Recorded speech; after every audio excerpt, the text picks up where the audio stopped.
مشاهدينا، نبدأ رادار الأخبار من تضارب للروايات بين باريس والجزائر. نفى قائد الجيش الفرنسي تقديم أي طلب رسمي لانضمام أو استخدام الأجواء الجزائرية في عملية عسكرية مرتبطة بالنيجر. يأتي ذلك ردا على تقرير للإذاعة الجزائرية الرسمية أشارت فيه إلى أن سلطات البلاد رفضت طلب فرنسا فتح الأجواء أمام أي تدخل عسكري محتمل في النيجر. وقالت الإذاعة الجزائرية إن فرنسا تستعد لتنفيذ تهديداتها الموجهة إلى المجلس العسكري في النيجر في حال عدم إطلاق سراح الرئيس محمد بازوم. وأضافت أن الجزائر كانت دائما ضد استعمال القوة. للمزيد من المتابعة معنا من الجزائر مراسلتنا ناهد زرواتي. ناهد، إذا نحن أمام تضارب للروايات وباريس سارعت لنفي ما أشارت إليه الإذاعة الجزائرية الرسمية. ماذا في التفاصيل المتابعة وهل من ردود أخرى على هذا النفي الفرنسي؟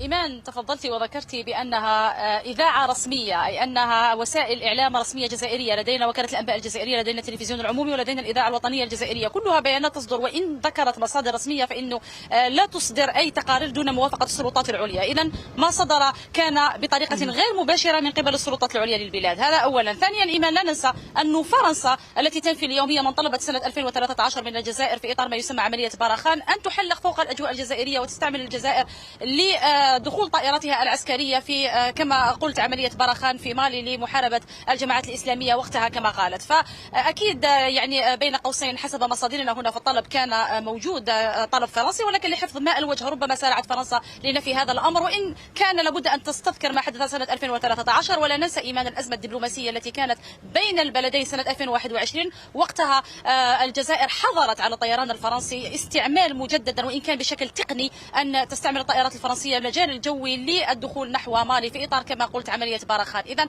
التعاون التقني كان من قبل منذ 2013 في هذا الإطار.